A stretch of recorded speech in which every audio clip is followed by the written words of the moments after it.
এখন যে সত্য ঘটনাটা শুরু করছি সেটা উত্তরপ্রদেশের বাগপতের ঘটনা। বাগপতে একজন সিএমএম সিটি মিশন ম্যানেজার, একজন সরকারি অফিসার, তিনি 16 এপ্রিল 2026 হঠাৎ করে হারিয়ে গেছিলেন। তার স্ত্রী তাকে বারবার কল করছিল, কিন্তু ফোনটা ছিল সুইচ অফ। এবার বলি তার স্ত্রীর ব্যাপারে। 2019 সালে তাদের বিয়ে হয়েছিল। তার স্ত্রীর নাম প্রাচী। সেও সেচ বিভাগের একজন অফিসার, একজন সরকারি কর্মচারী। সে কর্মসূত্রে নয়ডাতে থাকতো। মাঝে মধ্যে হাজবেন্ডের কাছে এসে থাকতো, হাজবেন্ড কখনো কখনো তার কাছে গিয়ে থাকতো, বা কখনো প্রয়াগরাজ, যেটা ছিল তার হাজবেন্ডের বাড়ি, সেখানে গিয়ে নিজের শ্বশুর শাশুড়ির সাথে থাকত। যেহেতু লং ডিস্টেন্স একটা ম্যারিড লাইফ, তো রোজই তারা ভিডিও কলে, অডিও কলে কথা বলত। কিন্তু 16 এপ্রিল স্ত্রী সারাদিন ধরে চেষ্টা করার পরও হাজবেন্ডের সাথে কথা বলতে পারেনি। কলিগদেরকে, বন্ধু বান্ধবদেরকে কল করে জিজ্ঞাসা করেছিল যে তারা কিছু জানে কিনা নিখোঁজ হওয়া অফিসার বিক্রান্ত সিং এর ব্যাপারে। কেউ কিচ্ছু জানতো না। এবার তার স্ত্রী প্রাচী সঙ্গে নিজের 5 বছরের মেয়েকে নিয়ে চলে এসেছিল হাজবেন্ডের অফিসে। প্রথমে হাজবেন্ডের অফিসে কলিগদের সাথে কথা বলে, তারপর সে চলে গেছিল সেখানকার লোকাল পুলিশ স্টেশনে। ব্যাপারটা গিয়ে তাদেরকে জানিয়েছিল। পুলিশ স্টেশন থেকে প্রাচীকে জিজ্ঞেস করা হয় যে তার হাজবেন্ডের কোনো শত্রু আছে কিনা, কারোর উপরে কোনো সন্দেহ আছে কিনা। প্রাচী কিন্তু বলেছিল যে তার হাজবেন্ডের একজন গার্লফ্রেন্ড আছে, যে ব্যাপারটা নিয়ে তাদের দুজনের মধ্যে মাঝে মধ্যেই বিবাদ হয়, মনোমালিন্য হয়। এমনকি তার হাজবেন্ড বিক্রান্ত সিং এর বাড়ির লোকজনরা, তার বাবা, সবাই এই ব্যাপারে জানে। আর বিক্রান্ত সিং নিজের বাড়িতে বলেছে যে সেও ওই মেয়েটার পাল্লায় পড়ে গেছে। পড়ে যাওয়ার পর সে বুঝেছে যে সে ভুল করে ফেলেছে। সেও কিন্তু আর সেখানে থাকতে চায় না। সে ওখান থেকে ট্রান্সফার নিয়ে অন্য কোথাও চলে যেতে ইচ্ছুক। ওই মেয়েটাকে ডেকে যেন একবার জিজ্ঞাসাবাদ করা হয়। এবারে বলি, নিখোঁজ অফিসার বিক্রান্ত সিং এর যে গার্লফ্রেন্ড বলে জানিয়েছে প্রাচী, সেই রাখি কাশ্যপের ব্যাপারে কিছু কথা। রাখি কাশ্যপ একটা লোয়ার মিডিল ক্লাস ফ্যামিলির মেয়ে। ইউপির বাগপত জেলার রাজপুর খামপুর নামের একটা ছোট গ্রাম, সেখানে 3 ভাইয়ের একমাত্র বোন সে। খুব আদরে বাড়ির লোকজন তাকে মানুষ করেছিল। 2018 সালে মেরাঠে তার বিয়ে দেওয়া হয়েছিল। তবে বিয়ের পর থেকেই শ্বশুর বাড়ির অত্যাচার সে সহ্য করতে পারেনি। তার হাজবেন্ডের কাছ থেকে ডিভোর্স নিয়ে সে নিজের বাপের বাড়িতে এসে পৌঁছেছিল। বাবা, মা, দাদারা সবাই তাকে বেশ ভালোবেসেই ওয়েলকাম করেছিল। কিছুদিনের মধ্যেই সে বাড়িতে কাউকে কিচ্ছু না জানিয়ে কোনো একজন ছেলের সাথে বিয়ে করে পালিয়ে গেছিল। বছর ঘুরতে না ঘুরতেই আবার সেখান থেকেও ডিভোর্স নিয়ে নিজের বাপের বাড়িতে ফিরে এসেছিল। এবার 3 জন দাদার যে বৌদিরা ছিল তারা বিরক্ত হয়েছিল, মা বাবাও বিরক্ত হয়েছিল। একটা মেয়ে বিয়ে দেওয়া হয়েছে, একবার সে নিজের ইচ্ছা মতো করেছে, বারবার ডিভোর্স। তাদের বাড়ির লোকজনের সম্মান নষ্ট হচ্ছে, এরকমটাও তাকে বলা হয় এবার থেকে তুমি বাইরে বেরোবে না, চুপচাপ বাড়িতে থাকো, আমরা তোমার জন্য আবারও পাত্র দেখব, অন্যত্র বিয়ের ব্যবস্থা করব। কিন্তু সে মা বাবা দাদা কারো কথা শোনে না, সব সময় সাজগোজ করে বাইরে ঘোরাফেরা করতে থাকে। মাঝে মধ্যে সে রাত্রেবেলায় বাড়িতেও ফিরে আসে না। এই সমস্ত ব্যাপার দেখে বাড়ির লোকজনেরা এত বকাঝকা করে যে সে বাড়ি ছেড়ে দেয়। একা বাড়ি ছেড়েছিল, কিন্তু সোশ্যাল মিডিয়ার বিভিন্ন প্ল্যাটফর্ম, ইনস্টাগ্রাম, ফেসবুক, সব জায়গায় সে রিলস তৈরি করতে ভালোবাসতো। আর ফেসবুকে সে বন্ধুত্ব তৈরি করত। নতুন নতুন বন্ধু তার সব সময় তৈরি হয়েছিল, তবে কখনোই সে গরিব বা সাধারণ মানুষজনের সাথে বন্ধুত্ব করেনি। নেতা, পয়সাওয়ালা লোকজন, অফিসার, সরকারি কর্মী, এইসব লোকজনের সাথে সে ভাব করত। শুধু আলাপ পরিচয় করতো এমনটা নয়, তাদের সাথে দেখা করতো, ঘনিষ্ঠতা হতো। রাখি কাশ্যপ কোনো কাজকর্ম করতো না। দেখতে সে যথেষ্ট সুন্দরী, চলাফেরা একদম ভিআইপি স্টাইলে। কাজ না করার পরও তার কাছে প্রচুর টাকা পয়সা থাকতো। সব সময় সঙ্গে পিস্তল নিয়ে ঘুরতো, লাইসেন্সি পিস্তল। তো এই যে লাইফস্টাইলটা মেনটেন করার জন্য বিভিন্ন পুরুষদের কাছ থেকেই টাকাটা আসতো বলেই স্থানীয় লোকজনেরা মনে করে। তো যাই হোক, সেই বিক্রান্ত সিং যে অফিসার নিখোঁজ হয়েছিল, সেই অফিসারের একজন গার্লফ্রেন্ড ওই বাগপতের গ্রামের বাসিন্দা রাখি। পুলিশ যখন পুরো ব্যাপারটা খোঁজ খবর নেওয়ার পরে জানতে পারে, তখন রাখির বাড়িতে যায়। রাখির বাড়িতে রাখির বৌদি জানায় যে রাখি এ বাড়িতে থাকে না। তিন দাদার মধ্যে রাখির সব থেকে বড় যে দাদা, সে প্রায় 8 মাস আগে মারা গেছিল। আর সেই মারা যাওয়ার যে 13 দিনের একটা শ্রাদ্ধর অনুষ্ঠান ছিল, সেই সময় রাখি তাদের বাড়িতে এসেছিল। তারপর থেকে রাখির সাথে তাদের কথাও হয়নি, দেখাও হয়নি। পুলিশ কিন্তু তাও জিজ্ঞাসাবাদ করার জন্য ওই বড় দাদার বড় ছেলে, 15 বছর যার বয়স, তাকে পুলিশ স্টেশনে নিয়ে এসেছিল। কিছু জিজ্ঞাসাবাদ করেছিল, কিন্তু তেমন খুব একটা ইনফরমেশন পায়নি। ছেলেটাকে ছেড়ে দেওয়া হয়েছিল। এবার পুলিশ খোঁজ করার পর সাহারানপুরে রাখিকে পেয়েছিল। রাখিকে ডাকা হয়, রাখির জিজ্ঞাসাবাদ হয়। জিজ্ঞাসাবাদের পরে পুলিশ জানতে পারে যে রাখি কিন্তু একটাও মিথ্যা কথা বলছে না। রাখি একদম পুলিশকে ওপেনলি বলেছিল যে হ্যাঁ, বিক্রান্ত সিং তার বয়ফ্রেন্ড।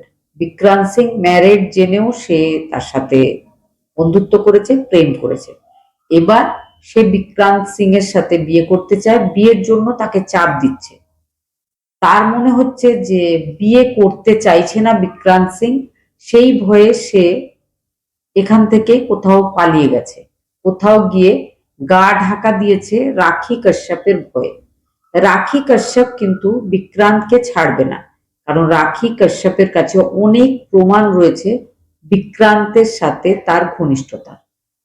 পুলিশ এবার বোঝে যে রাখি তো নিজেই খুঁজছে বিক্রান্ত সিংকে, তাহলে বিক্রান্ত সিং এর এই যে নিখোঁজ হয়ে যাওয়া, এর পেছনে অন্য কোনো একটা ব্যাপার থাকবে। রাখিকে ছেড়ে দেওয়া হয়। 16 এপ্রিল বিক্রান্ত নিখোঁজ হয়েছিল বলে তার স্ত্রীর মনে হয়েছিল। 22 এপ্রিল 2026 তিনি থানায় এসে কমপ্লেন জানিয়েছিলেন। 23 তারিখ আর 24 তারিখ সারাদিন সারা রাত ধরে রাখি কাশ্যপের জিজ্ঞাসাবাদ করেছিল পুলিশ টিম। ইউপির হাসানপুর নামের একটা জায়গা, যেটা সাহারানপুরেই পড়ে। 27 এপ্রিল লিঙ্ক নামের একটা নেহের, একটা নদী, সেখানে একটা ডেড বডি পাওয়া গেছিল। ডেড বডিটা শনাক্ত করার জন্য বিক্রান্ত সিং এর স্ত্রী প্রাচীকে ডাকা হয়েছিল। সে নয়ডা থেকে এসেছিল, বিক্রান্তের বাবাও এসেছিল। তারা দুজনে মিলে এসে শনাক্ত করেছিল ওটাই তাদের ছেলে। তার মাথায় গভীর চোট ছিল, ভারী কোনো জিনিস দিয়ে তার মাথায় আঘাত করা হয়েছিল, আর তার পায়ে গুলির চিহ্ন ছিল। তাকে গুলি করে পরে মাথাতে ভারী জিনিস দিয়ে আঘাত করে মেরে ফেলা হয়েছিল। তারপরে তাকে জলে ফেলে দেওয়া হয়েছিল। এটাই পুলিশের প্রাথমিক অনুমান ছিল। পুলিশ কিন্তু ইনভেস্টিগেশন করছে। হঠাৎ করে 2 দিন পর সাহারানপুরের অন্য আরো একটা জায়গাতে বস্তাবন্দি অবস্থায় পাওয়া যায় একটা মেয়ের ডেড বডি। পুলিশ সেখানে গিয়ে জানতে পারে যে মেয়েটাকে এইভাবে বস্তায় বন্ধ করে রাখা হয়েছে। শ্বাসরোধ করে শরীরের বিভিন্ন জায়গাতে ধারালো অস্ত্র দিয়ে আঘাত করে তাকে মেরে ফেলা হয়েছে। সেই মেয়েটা রাখি কাশ্যপ, যাকে এই পর্যন্ত মনে করা হয়েছিল যে বিক্রান্ত হারিয়ে যাওয়াতে তার হাত রয়েছে। এবার কিন্তু তার বডিটাও পুলিশ পেয়ে গেছিল। পুলিশ বুঝতে পারছিল যে দুটো ব্যাপারে সেম মানুষের বা মানুষদের হাত রয়েছে। রাখি কাশ্যপের ফোনের কল ডিটেল, কন্ট্যাক্ট লিস্ট বের করা হয়। সেখান থেকে জানা যায় যে রাখির সাথে একাধিক পুরুষের একই সময়ে সম্পর্ক ছিল। তাহলে হয়তো একজনের উপর অন্যজন রেগে গিয়ে এই ধরনের ঘটনাটা ঘটিয়েছে বলে পুলিশ প্রাথমিক অনুমান করে। রাখির কল হিস্ট্রি দেখে আরো দুটো নাম সামনে এসেছিল। একটা নাম সুধারস চৌহান, যার সাথে রাখি প্রতিদিন কথা বলতো। রাখি আর সুধারস চৌহান নামে ওই বিজেপি নেতা প্রায়ই কিন্তু মোবাইলের লোকেশন একই দেখাচ্ছিল। সুধারসকে অ্যারেস্ট করা হয়। আর রাখির মোবাইলে আরো একটা নাম্বার, কপিল নামের একজন ব্যবসাদার, তার নামটাও জানা যায়, তাকেও ডাকা হয়। শুরু হয় দুজনের জিজ্ঞাসাবাদ।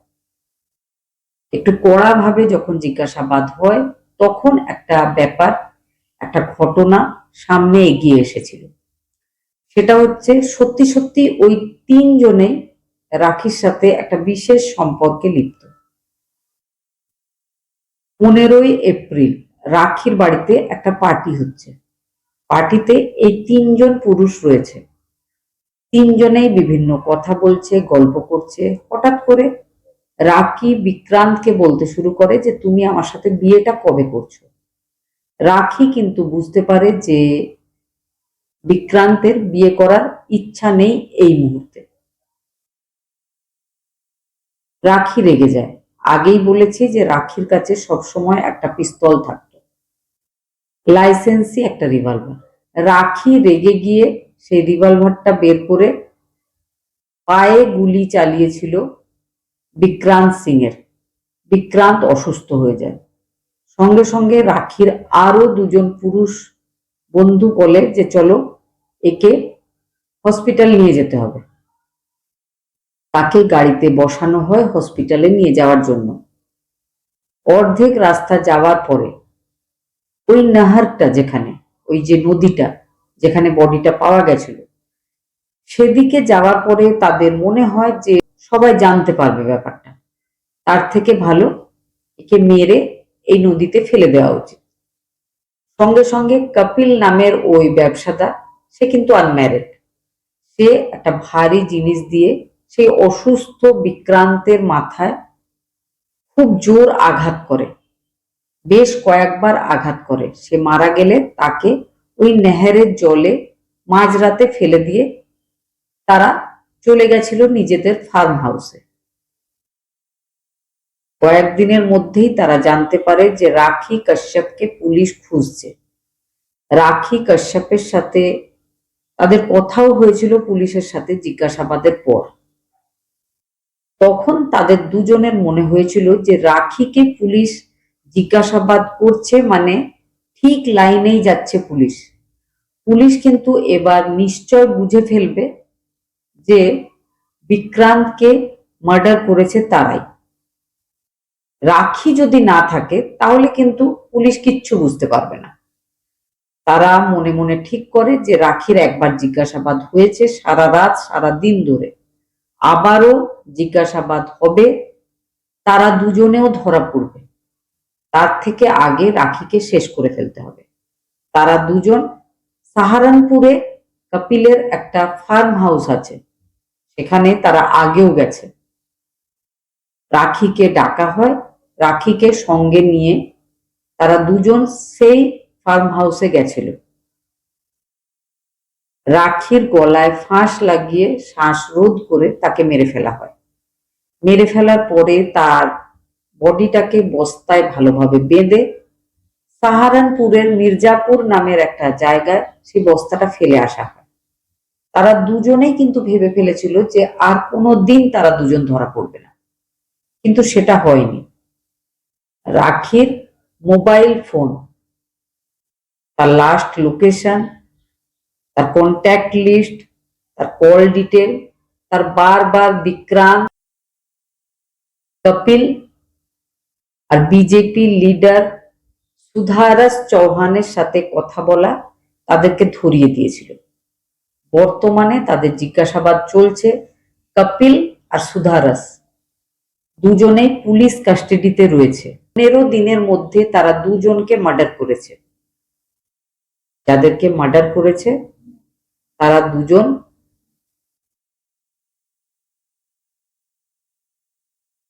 এই সঙ্গে আরো একটা কথা বলে রাখি, সুধারস এই সঙ্গে আরো একটা কথা বলে রাখি, সুধারস চৌহান নামের ওই বিজেপির নেতা, সেও কিন্তু একজন ম্যারিড ভদ্রলোক। তার সন্তানও রয়েছে, তার স্ত্রী কোমল চৌহান। তিনি বারবার পুলিশকে বলেছেন যে তার হাজবেন্ডকে কোনো বিরোধী দলের লোকজনেরা ফাঁসানোর চেষ্টা করছে। তার হাজবেন্ড এই ধরনের কোনো কাজ করতেই পারেন না, আর তিনি কখনো অন্য মহিলাদের সাথে বন্ধুত্ব করেছেন এমনটাও হতে পারে না। যাই হোক, ভবিষ্যতে বোঝা যাবে যে এই দুজনকে কি দেওয়া হচ্ছে। ঘটনাটা শোনার পরে কি মনে হয়েছে অবশ্যই কমেন্টে জানাবেন। ভালো থাকবেন, সুস্থ থাকবেন।